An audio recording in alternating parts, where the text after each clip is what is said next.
All right, this is live from my office. Steve Cochran and an old friend, Greg Schwem. And when I say old, I mean me, not him.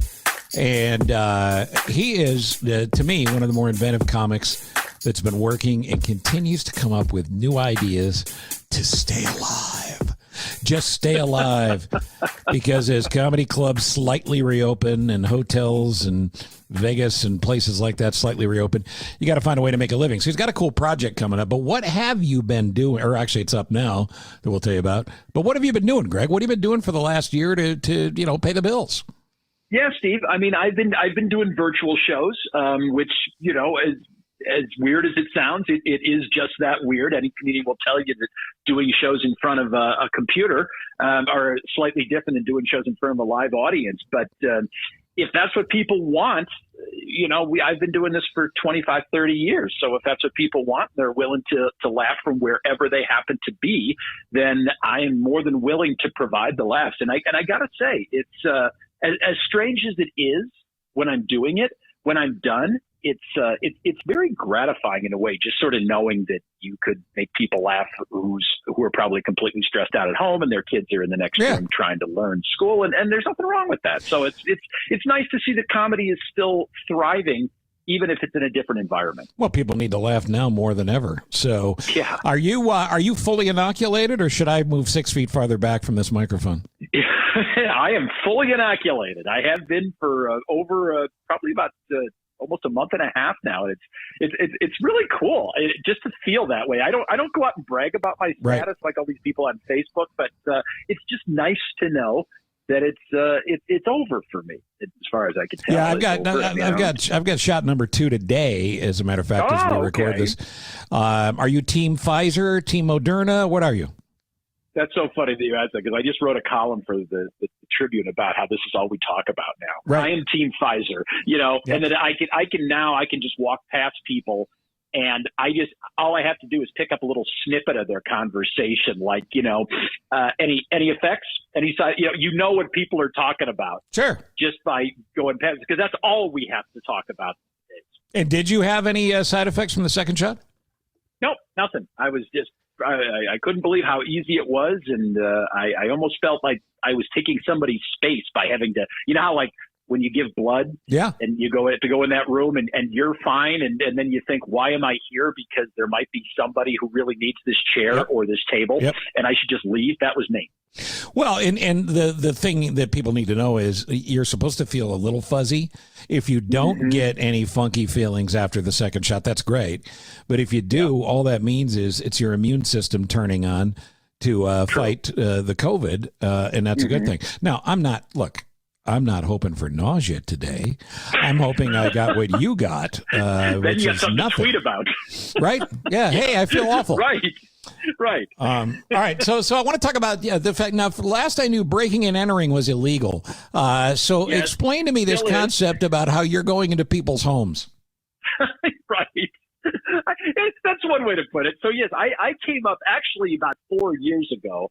I came up with this concept called a comedian crashes your pad. And why I did was because I thought the home sharing market was I thought that was a very intriguing vehicle that people were opening their homes up to strangers. I mean, it's one thing to be an Uber driver and pick up strangers, but you let them out of your car 100%. After a few minutes. You don't stay with them all night. And I just was like, who are these people? So one of the things about doing corporate comedy is I went to a lot of nice cities and fun places, and on the client's dime. And I thought, well, as long as I'm here, maybe I should take an extra day and try and find an interesting home share person that I just found online and looked at their description and who they were, and stay with them. And little by little, it became something I enjoyed doing, and people were watching, and it's kind of snowballed a little bit, because now I'm making the episodes longer. I'm exploring areas around where I home share, and we've been picked up by several streaming platforms, and it's great. I salute you, dude. It's a very cool idea, because we're all looking for different ways to do what's always been done the same way. And this form of a talk show has never been done, to my knowledge. And you combine all these things that are hot. And, I suppose one of the first questions you have to ask when people let you into their home is, what's wrong with you? Why would you let me in here? Yeah. right, without finding out anything about me other than my website, right. which a lot of stuff's hidden on there. But and that's one of the things that makes it intriguing. I mean, Steve, there's a ton of travel shows out there. Don't get me wrong, but I feel like I've kind of cracked a little bit of done something a little bit different because I'm not going around and doing the same things. I mean, one thing I've always said I hate about travel shows is when the host stands in front of like the most well-known landmark in the city and acts like they discovered it. Right. You got to visit the Golden Gate Bridge in San Francisco. Really? When did they build that? Well, it's what is that to me, will you? It's what drives me crazy about when the morning shows come to Chicago. To do a show, or the late night shows when they used to come in to do a show, and they do something crazy like try our pizza. Oh, what groundbreaking! Right. How many meetings did that take before we agreed on that idea? Yeah. So you can go into these homes, you can ask the questions you ask. The people, I assume, look, everybody likes to talk about themselves, and you're a good interviewer, so you can talk to these people and get stuff out of them. It sounds like it's been fun. Right.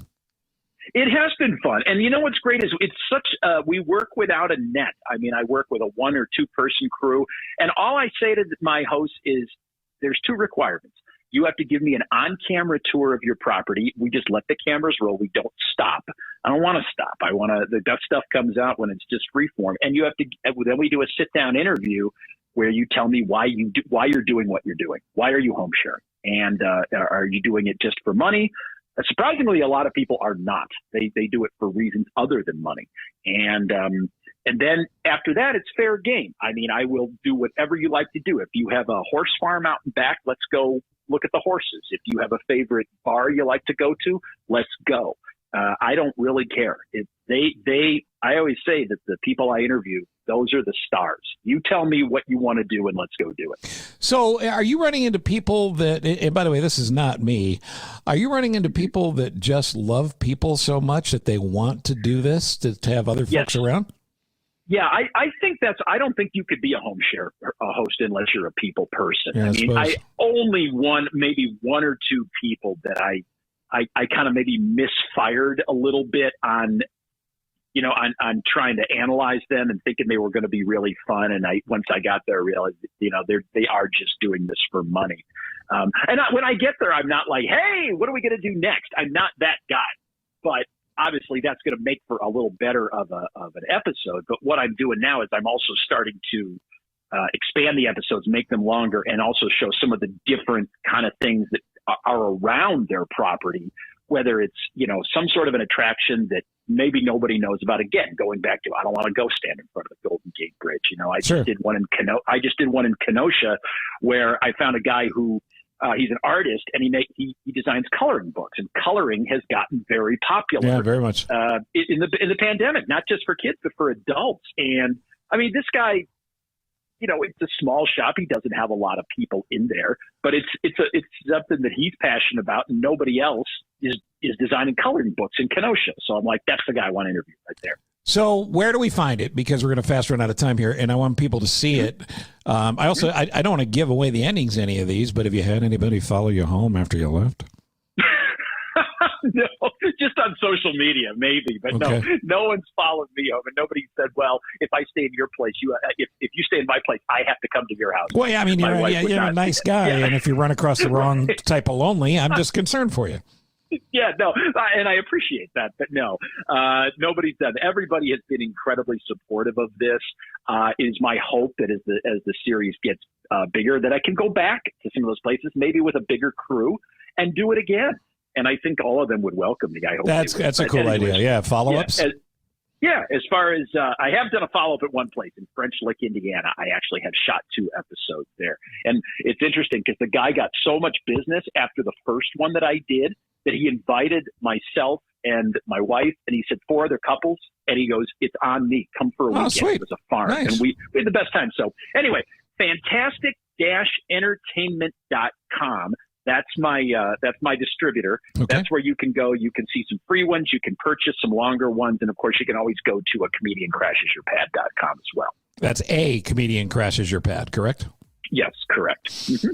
Buddy, it's great talking to you. And we can follow you on social media as well, right? Absolutely. Greg Schwem and A Comedian Crashes Your Pad. I'm up there, so just take a look at that. All right, Steve, it's always good to hear from you. Appreciate you doing it, and good luck with the show. All right, thanks so much. Bye now.